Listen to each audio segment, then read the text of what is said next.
Hello दोस्तों। सबसे पहले तो करवा चौथ की आपको हार्दिक शुभकामनाएं।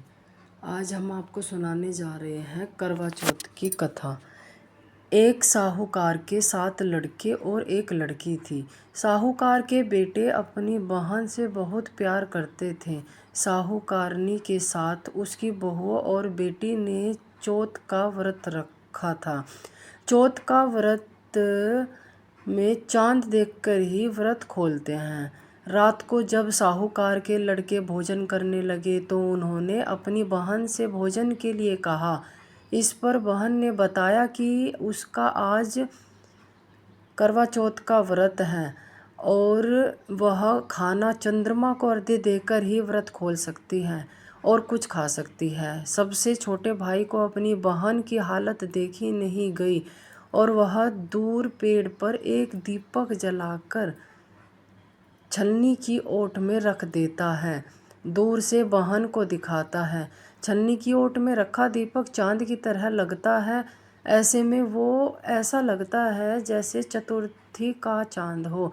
बहन ने अपनी भाभी से भी कहा कि चंद्रमा निकल आया है, व्रत खोल लें, लेकिन भाभीयों ने उसकी बात नहीं मानी और व्रत नहीं खोला। बहन को अपने भाइयों की चतुराई समझ में नहीं आई और उसे देखकर वह करवा उसे अर्घ्य देकर खाने का निवाला खा लिया। जैसे ही वह पहला टुकड़ा मुंह में डालती है उसे छींक आ जाती है। दूसरा टुकड़ा डालती है तो उसमें बाल निकल आता है और तीसरा टुकड़ा मुंह में डालती है तभी उसके पति की मृत्यु का समाचार उसे मिल जाता है। वह बेहद दुखी हो जाती है। उसकी भाभी सच्चाई बताती है कि उसके साथ ऐसा क्यों हुआ। व्रत गलत तरीके से टूटने के कारण माता उससे नाराज हो गए हैं।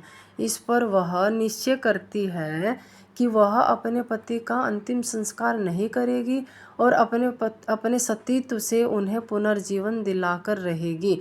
शोकातुर होकर वह अपने पति के शव को लेकर 1 वर्ष तक बैठी रही और उसके ऊपर उगने वाली घास को इकट्ठा करती रही। उसने पूरे साल की चतुर्थी को व्रत किया और अगले साल कार्तिक कृष्ण चतुर्थी फिर से आने पर उसने पूरे विधि विधान से करवा चौथ व्रत किया।